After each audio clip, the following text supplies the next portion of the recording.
न्याय करेंगे सर आप जो आजाद उम्मीदवार बन के आप खड़े हैं प्रभाग नंबर 5 से, तो आपकी वैसे आप उम्मीदवार चुन के आते हैं तो प्रभाग की समस्या कैसे सुधारेंगे?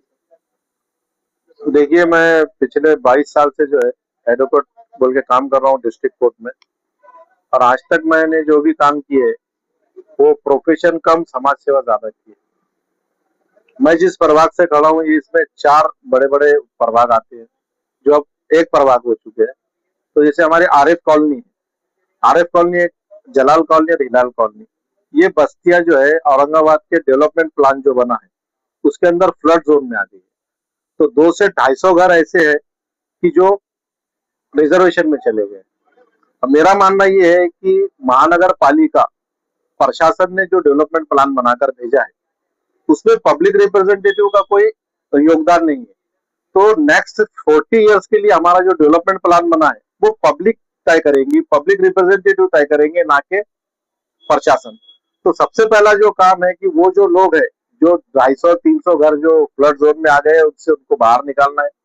उसके बाद जो है महानगर पालिका की तरफ से जो है बर्थ, डेथ और मैरिज सर्टिफिकेट के लिए ये लोगों ने एक कंडीशन ये रखी है कि जब तक आपकी टैक्स पावती भरी हुई नहीं है तो आपको दे नहीं रहे। तो बच्चों के स्कूल के एडमिशन का प्रॉब्लम आ रहा है, शादीशुदा जो कपल्स है उनको पासपोर्ट वीजा अगर लेना है तो उसके अंदर प्रॉब्लम आ रहा है। तो हमने प्रशासन से मांग की लेकिन उन्होंने हमारी बात नहीं सुनी, इसलिए मैंने पर्सनली औरंगाबाद हाईकोर्ट में जो है रिट पिटीशन दाखिल किया हूँ। फरवरी में उसकी डेट है।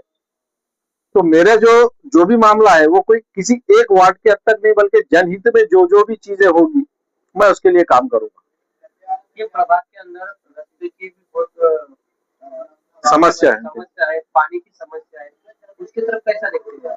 देखो, जहां तक रास्तों की समस्या का ताल्लुक है मैं समझता हूँ कि 1970 का जो डेवलपमेंट प्लान था वो भी आज तक इम्प्लीमेंट नहीं हुआ। आप अगर आप मेरे ऑफिस के बाहर अभी देखेंगे तो रोड पे भले ही मास्टर प्लान हो चुका है, उन्होंने जगह एक्वायर की, लेकिन इलेक्ट्रिक पोल जैसे के वैसे ही है। तो इसकी वजह ये है कि हमारे जो रिप्रेजेंटेटिव्स है उन्होंने सही तरह से उसका पाठ पुरावा नहीं किया। अब नया जो आया है डेवलपमेंट प्लान उसके मुताबिक अगर ये हो तो रोड की समस्या, ट्रैफिक की समस्या, वाटर लाइन की समस्या, क्योंकि जगह नहीं, आप पाइपलाइन डालोगे कहाँ? क्योंकि जो डेवलपमेंट प्लान बनता है वो नेक्स्ट 40 इयर्स को सामने रख करके कितना पॉपुलेशन बढ़ेगा। आज पहले सिंगल स्टोरी घर थे, अब पूरी बिल्डिंग्स बन चुकी है, तो ड्रेनेज सिस्टम पे भी वो लोड आ रहा है। लेकिन पब्लिक रिप्रेजेंटेटिव अगर सिर्फ टक्केवारी देखते बैठे तो वो चीजों के ऊपर उन्हें अमल नहीं कर सकता। अगर हमको पब्लिक चांस देती है तो हम वही उसको रिक्वायरमेंट जो है उसके हिसाब से काम करवा के लेंगे। हमको टक्के की जरूरत नहीं, हमारी प्रैक्टिस चल रही है, भगवान का अल्लाह का दिया सब कुछ है, हम उसके ऊपर ही अपना गुजारा करेंगे। आप वेल एजुकेटेड उम्मीदवार हो, कॉर्पोरेशन की एजुकेशन जो स्कूल है बहुत सी बंद होने जा रही है, आप अगर छुट्टी आते तो क्या करोगे? देखिए, मेरा है ना एजुकेशन पे जैसा मैं मानता हूँ कि जैसा आम आदमी पार्टी ने एक लैंडमार्क काम किया था। देखो, पार्टी कोई भी हो लेकिन अगर वो कोई अच्छा काम करे तो हमको उसकी तारीफ करना चाहिए।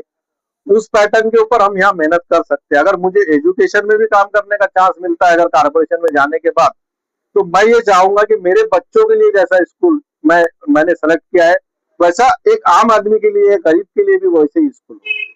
नशे का बहुत बड़ा समाज में जितना भी युवा हो रहे हैं, रोजगार नहीं है, उसके बारे में देखिए, हमारे शहर का इंडस्ट्रियलाइजेशन हुआ लेकिन रोजगार यहाँ वालों को नहीं मिला, यूपी वाले को मिला, बिहार वाले को मिला। हमारे महाराष्ट्रियन, जो मैं भी अपने आप को एक महाराष्ट्रियन मुस्लिम कहता हूँ, हमको भी अपनी थोड़ी सी जो है माइंडसेट चेंज करना पड़ेगा। हमारे हमारे में नवाबियत है, वो चाहे हिंदू हो या मुसलमान हो, यहाँ का आदमी जो है थोड़ा नवाब है, तो उसको वो चीज हार्ड वर्क करना पड़ेगा हमारे को। और ये जो इंडियन स्टडीज थे जिन्होंने हमारे यहाँ का आके जगह ली, फैसिलिटीज ली, उन्होंने हमारे यहाँ के लोगों को रोजगार नहीं दिया। और हमारे पॉलिटिशियंस ने भी कोई ऐसा पाठ पुरावा नहीं किया कि हमारे लोगों को यहाँ पर जॉब मिले। आप समाज सेवा कितने साल से कर रहे हैं?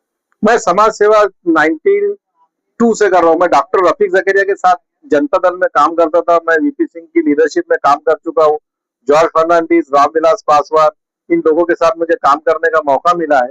पर एक पब्लिक काम करने का मुझे एक एक्सपीरियंस है। आपकी लड़त जो है किस मानते हैं आप?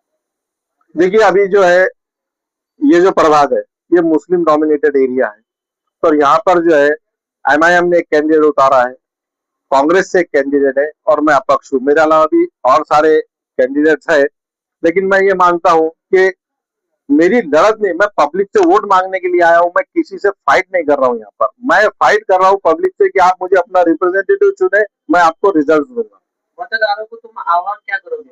मतदारों को यही आह्वान करूंगा मैं कि भाई आप लोग जो ये हमेशा शिकायत रहती थी आप लोगों को कि कोई पढ़ा लिखा आदमी जो जानकार है वो जो है पॉलिटिक्स में नहीं आता, मैंने अपने आप को दांव पे लगाया है, मैं पॉलिटिक्स में आया हूँ, आपसे वोट मांग रहा हूँ।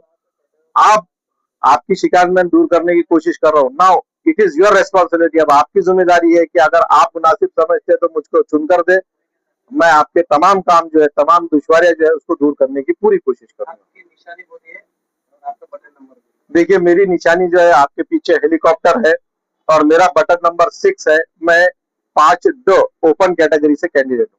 नाम बताइए आपका। मेरा नाम है advocate Khan Salim Khan, BSL LLB। मैं डिस्ट्रिक्ट एंड सेशन कोर्ट में प्रैक्टिस करता हूँ। Subscribe now and press the bell icon. Never miss an update.